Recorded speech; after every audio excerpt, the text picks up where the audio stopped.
Mas vamos ver o que a neurociência tem nos mostrado ao medir a atividade cerebral de indivíduos.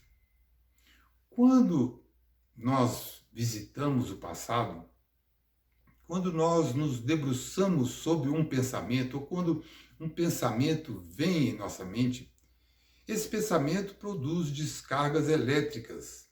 E essas descargas elétricas ativam substâncias bioquímicas. É assim que uma atividade imaterial, o pensamento, se torna matéria, substância bioquímicas no cérebro. Essas substâncias bioquímicas ativam sentimentos. E esses sentimentos sinalizam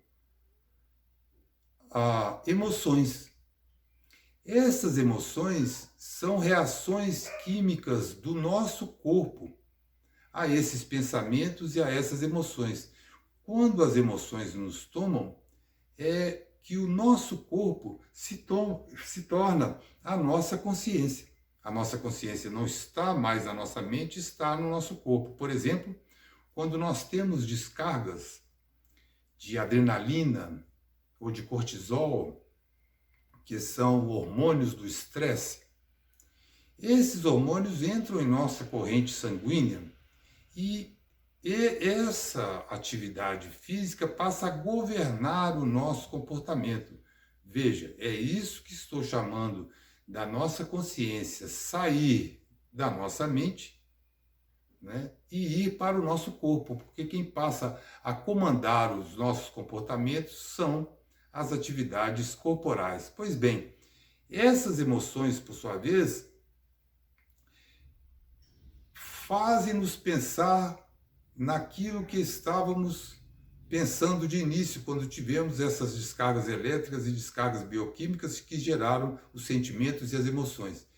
Ao elas reforçarem os pensamentos, sentimos mais daqueles sentimentos e emoções, né? E assim entramos num ciclo vicioso. Ora, o que ocorre nas psicoterapias? Nós nos debruçamos sobre o passado, e aqui um elemento ainda importante como nós vamos dizer daqui a pouco, vamos citar alguns experimentos, é que o cérebro não distingue entre um evento real ou imaginado. Ele reage da mesma forma, tanto a um evento real quanto a um evento imaginado. Então, cada vez que nós evocamos ou que nós visitamos o passado, nós revivemos esse passado. Porque o cérebro, então, acha, vamos dizer assim, acha, na falta de uma outra terminologia, que aquilo está acontecendo no momento presente. E ele produz, então, essas descargas elétricas, essas substâncias bioquímicas e essas emoções, e nós vivenciamos novamente aquilo que supostamente estamos investigando em nosso passado para nos promover a cura. E quando eu falo em passado, eu estou falando, pode ser ontem, pode ser na semana passada. Porque quando nós estamos fazendo psicoterapias longas, eu fiz inúmeras, anos a fio, como eu disse em outro vídeo, foram mais de 30 anos de sofrimentos intensos, de depressão aguda, de uso de medicamentos, de psicoterapias de diversas ordens. Então, tudo isso que eu estou falando por experiência própria. Não só a minha, como a de outras pessoas que nós temos observado ao longo do tempo. Se você, por exemplo, já fez psicoterapia, você vai ver que é comum. Acontece alguma coisa na nossa vida, há 2 dias atrás, por exemplo. Aí você fica esperando o dia da terapia. E na terapia você vai falar sobre aquilo que aconteceu, Ou seja, estamos sempre no passado. De outra forma, nós podemos revisitar a nossa infância e falar de eventos traumáticos, e sempre estamos ali falando daquilo, e revivendo. E o nosso cérebro está ali dizendo, isso está acontecendo agora.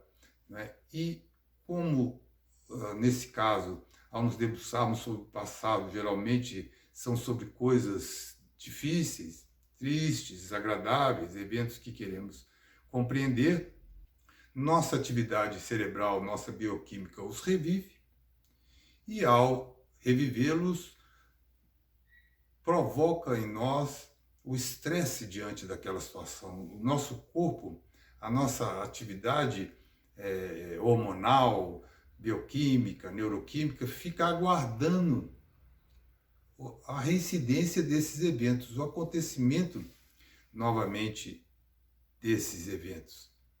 E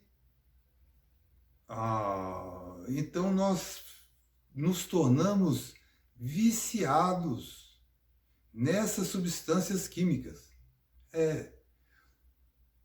Em outras palavras, em uma outra terminologia, nós podemos chamar isso de zona de conforto. Quando o conhecido, o que nos é familiar, nos prende, mesmo quando é muito desagradável, mesmo quando é doloroso, mesmo quando é triste, mesmo quando queremos nos libertar dele. A primeira vez que eu refleti sobre isso, como que uma coisa que eu quero me livrar pode ser a minha zona de conforto? Ela pode ser a zona de conforto porque é onde nós temos a nossa referência do familiar, do conhecido. E aqui eu estou trazendo uma outra reflexão, um outro entendimento sobre isso, que é um dos avanços maiores provocados pela neurociência atual, que é as substâncias químicas, bioquímicas produzidas pelo cérebro, que nós ficamos viciados nelas. Então, nós buscamos aquelas situações que nos fazem sofrer porque elas produzem, elas nos fazem entrar em contato com substâncias químicas que o nosso corpo condicionou-se, viciou-se nessas substâncias. Então, é claro que aqui estamos colocando de uma forma simplificada, mas este método que nós debruçávamos no passado, veja, isso nos interessa só num primeiro momento enquanto autoconhecimento, né? O que é o autoconhecimento?